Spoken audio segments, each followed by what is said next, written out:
Good morning. I hope my throat will help me till the end.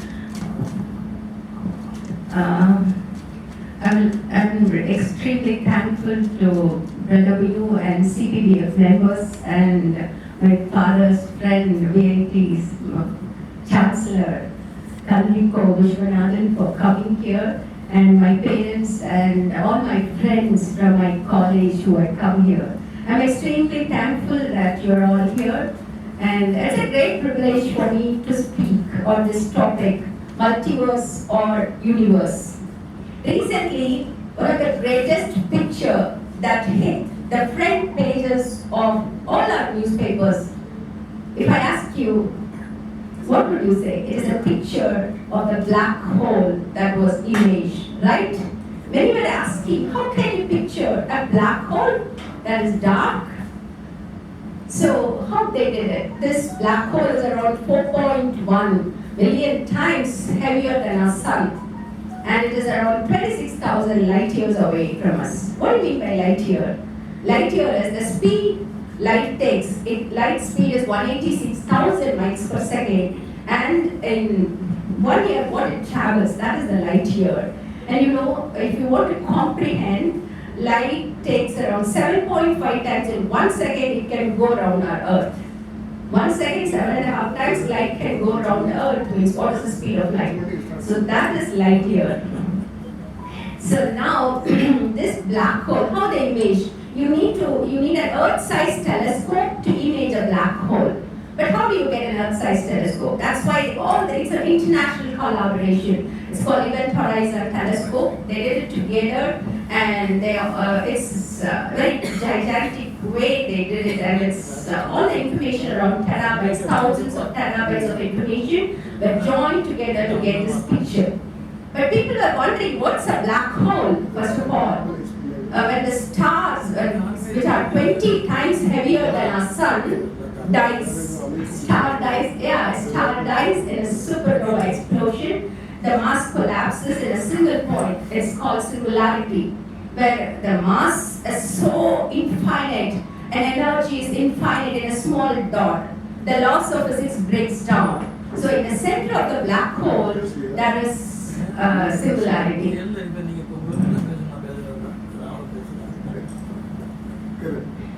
So the gravitational pull of black hole is so huge that it draws anything which goes near it. You know, because of which the black hole, even though it is dark, it converts the energy into light.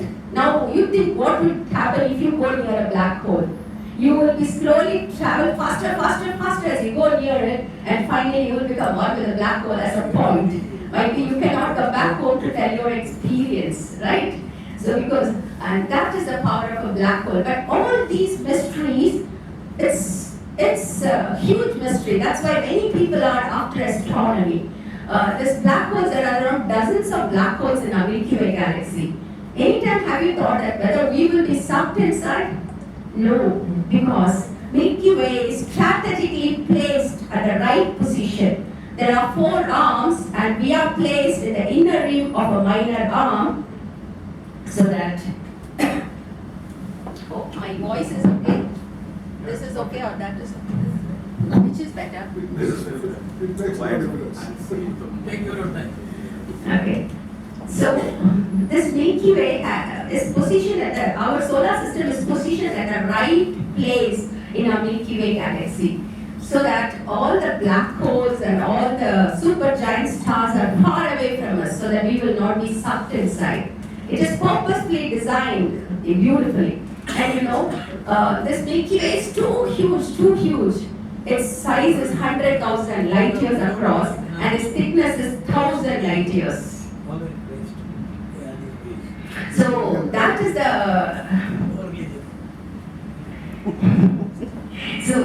the thickness of the Milky Way galaxy. And now you go away out of this galaxy, and from there if you look down, what will happen? You can see that Milky Way is inside a Virgo cluster, which is inside a Laniakea supercluster, and the supercluster has 100,000 galaxies, and there are 10 million superclusters in this universe. Universe is so huge, you cannot comprehend it. So the this whole universe is not really huge, it is purposefully designed. This even from the light from the star to the position of our moon, everything, if it is little changed, we cannot live in this universe.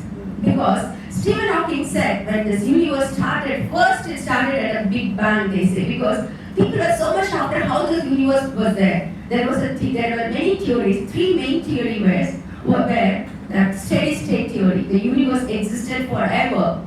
And then the oscillating universe theory. The universe started and then it ended, again it started at big bounds, but then the critical mass density was not sufficient. So that's why the Big Bang theory is the latest theory which every evidence, almost 99% of cosmologists and scientists are affirming that theory, which mass, space, energy, everything started at one point. There is a one-time beginning of this universe. And this universe, if a small change in the expansion coefficient, the whole universe would crumble. That's why Stephen Hawking said, why it started at nearly the critical rate of expansion. Even if it is smaller by 1 in 10 million years, if the whole universe would crumble. What is it that breathes fire into the equation? Even atheist scientists are not able to understand. People are wondering what is behind it. So that's why I have written in my book, there are three mysteries. The first one is how the universe started, why it is fine-tuned, why the universe is standing on a knife edge of its existence. Even a small change, we will not be here. There is a small change in the force of gravity, we would be flying. Even the moon size, our earth size, everything is exact. Have you heard about greenhouse effect? Many of us would have heard. And about the ozone layer. Everything is beautifully positioned so that life can exist. And even our position inside the Milky Way, everything. That's what people say. What is this amazing fine-tuning? As though somebody has purposely designed. The designer should be so powerful. The designers should be so intelligent. Otherwise it cannot come on its own. So people were trying to see how this started, how the Big Bang started. So there were few theories. The universe tunneled on top of its own. Or whatever theory they tried to say, they could not do because there are four fundamental forces: electromagnetic, weak and strong nuclear force, and the force of gravity. So Stephen Hawking, he tried first to start with Einstein. Einstein was thinking the universe is like a big closed box for him. So he tried to open the box. He could not open, he tried hard. And then Stephen Hawking started. He died the same year of the anniversary of Einstein's birth. He also could not do because the two theories, general theory of relativity that controls the force of gravity and the quantum theory that controls the other three forces, could not be married together. They could not be joined together to get a theory to find the singularity, what happens. So beginning cannot be found. What happens behind this fine-tuning? Is there somebody? And then third question is how the life started. Whether only in this earth alone life is existing or there are extraterrestrials. There might be some aliens around. Many youngsters are having the same question because most movies are about aliens, extraterrestrials. There are about 2,500 exoplanets have been found, not even 3,500. Exoplanets are planets that revolve around the star, but till now, no trace of life. And people are sending missions to Jupiter. It has a moon called Europa, which has a subsurface ocean. People are thinking might be some life is there. Still now, no life is found. And Voyager 1 and Voyager 2, we have now, it has crossed beyond our Neptune and Pluto.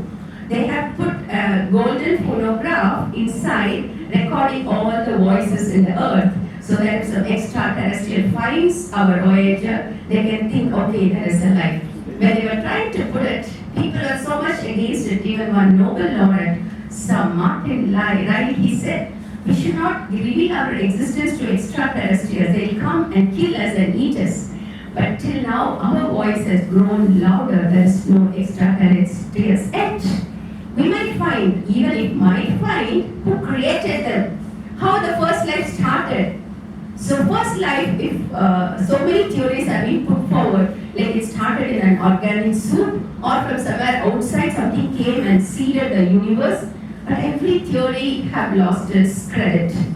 Still now nobody knows the first life, how it started. Even Darwinian's theory, people were thinking it is true, but now recently a new scientist journal says that it lies in tatters, that project, because of lack of evidence.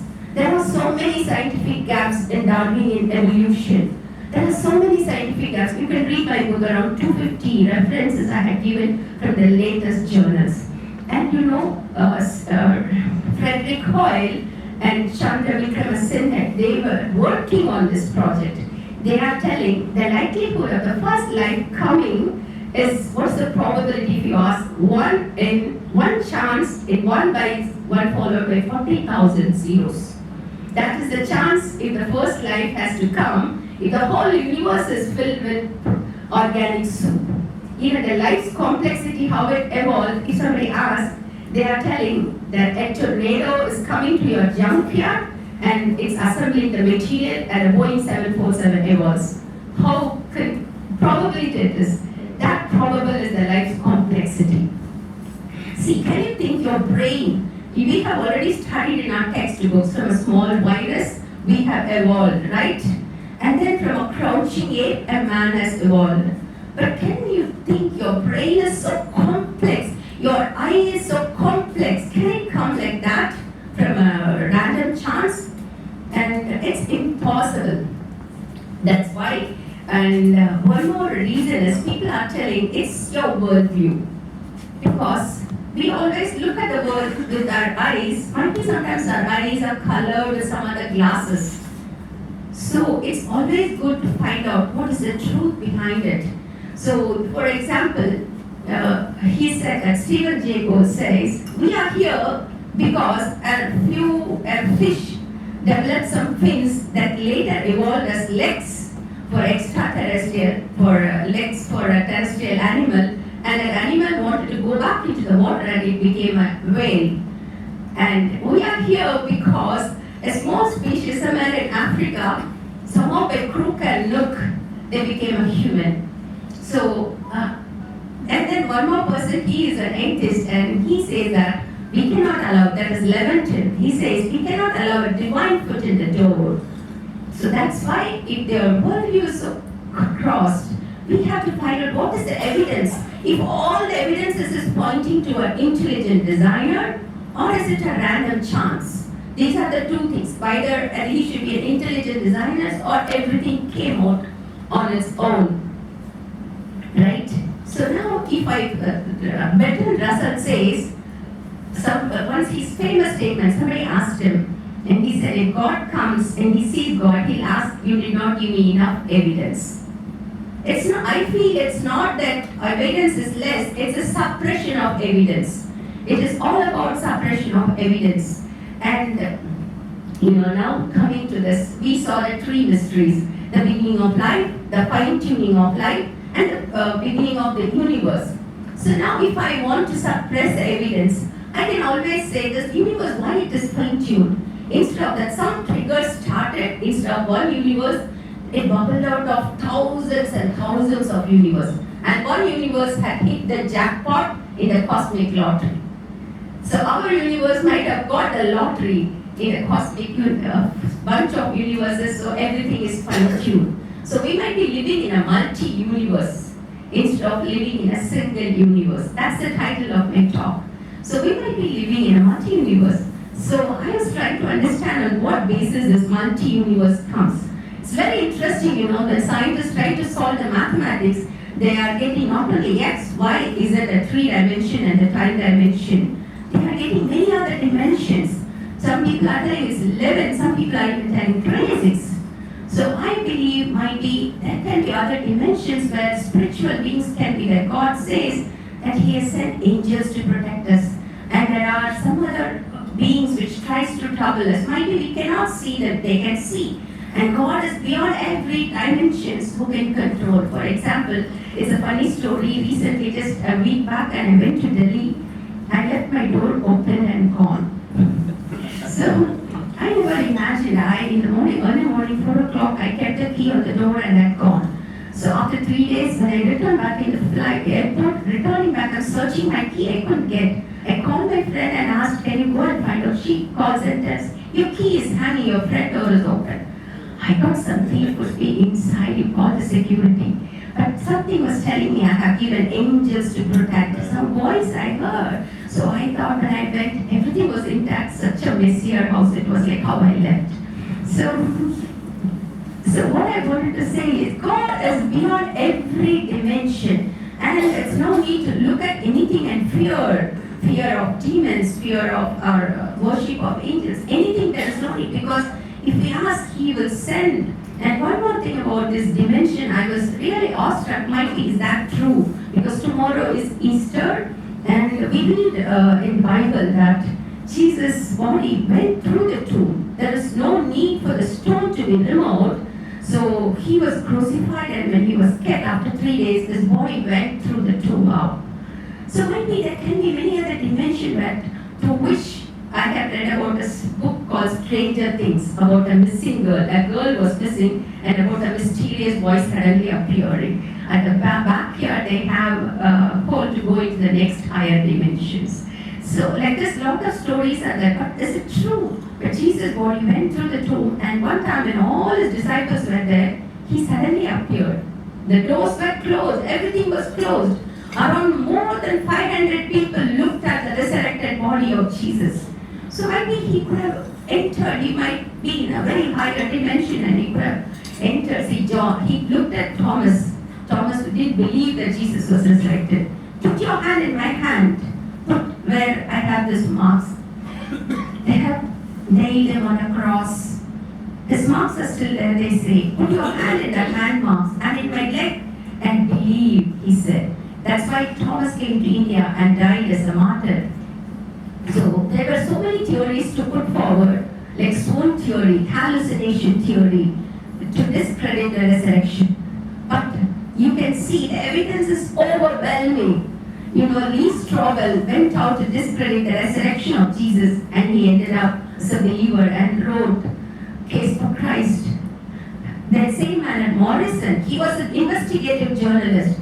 He went for so many years to discredit this proof. But proof was so much overwhelming, he wrote Who Moved the Stone. So what I wanted to say, that this resurrection, Easter tomorrow, what we are celebrating, gives me true confidence. The God who made everything, because in the universe there are two ways. Either we should believe in a supernatural creator, or we should believe everything came out by blind ways. So if everything comes out by blind ways, there is no purpose in life. And we die, we don't know whether we look at our loved ones, everything, and whether if our brain is just the activity of our mind, and whether our body is just a computing machine, then our computer machine will go just like the computers, how it goes. There is no purpose in living. So that is very, very important thing. And if God has positioned everything in the right place, we might be thinking our life is going in mess. Something we are feeling that everything is not looking right. Maybe God has a purpose behind it. So there is no need to take stress for anything. There is no need to worry for anything, because if we believe, we should believe in a God of impossibilities. A God who can do anything. That sort of God we should believe, or we should never believe in a God. That's why I understood after writing this, these are the only two options. Either you believe that life is without any purpose, you're going to die just like that. Otherwise you believe in a very powerful God who has a purpose, and you're so significant. You're made in the image of God, He says. So that means how powerful we should be.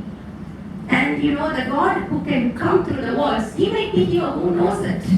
So sometimes we don't think that God is with us. So that gives me a higher belief. For example, in my life, I will end with my little story. Once upon a time, I had my fist against God. I never felt that this God exists, because I had some problems and I was entered into depression for many years. And I thought, if there is a God, if he is powerful, he might not be loving. If he is loving, he might not be powerful. Otherwise, why he doesn't answer my prayers? So when I prayed and he didn't answer, I understood in a wrong way. There is a powerful but non-loving God, or there is a loving God who is not powerful. But then, when I was put in ventilator because of pneumonia, the God who I thought this doesn't exist came in search of me. I met him in the deathbed. He showed me, I thought I was the best person, but God showed every sin I have done like a movie. And I saw the blood of Jesus coming and covering it. I heard a voice, I'm giving you new life. And all the 5 days I was there, I felt God's presence. And then I came back home, something was telling me, read the Bible, and it changed me. You know, the transformation is real. He changed my desire, he changed my thoughts. Because sometimes we believe that God doesn't exist. But this quark, you know, there is a subatomic particle called quark, which is inside. If you go on breaking an atom, you will end up. But the quark you cannot see. Scientists try so much to see a quark, but they cannot see because of some properties, confinement properties. But they still believe quark exists because of its effect. Electromagnetic wave you cannot see, only you can see the light. Microwaves you cannot see, terahertz you cannot see. But still we believe they exist because of its effect. The same manner, I want to conclude my talk telling, there is a God who exists. You might not be able to see him, but he exists, and he's a loving God, he's a powerful God, he's an intelligent designer who loves us and who cares for us, who carries us. Today we heard a song that is carrying us. I carry you in the wings. Like a father carries his son, I carry you. And that's why today I encourage all of you not to worry for anything. No need to take stress for anything. Everything might look odd. Instead, we have a God who comes to rescue us. One little story I will tell an end. This Armenia in December 9, 1988. It had a very severe earthquake and around 25,000 to 30,000 people were killed. So that time, when the father left his son in the school and he heard this and he ran towards the school and he saw wherever his classroom is there fully flat and no chance of light. He remembered his word. He told his son every time, whatever you think, whenever you need, I am there for you. I am there for you. I come to rescue you. He remembered his word and went on digging. He started digging 12 hours. Nothing happened. Fire people came and said, you will end up in danger. Go back. Police came after 24 hours. No, you don't do it. He never stopped. He went on digging 24 hours, 34 hours. Finally, in the 38th hour, he heard a sound. He shouted, Amen. He called, Dad, I know you are there. I know you will come. That's what his father rescued him along with so many others. That's what God is in the rescue business. He's in rescuing his humanity back closer to him. He wants an intimate relationship. So I encourage all of you never to take any stress, any challenges. He is in the rescue business from sin, from sickness, from problems, from everything. Thank you for this time.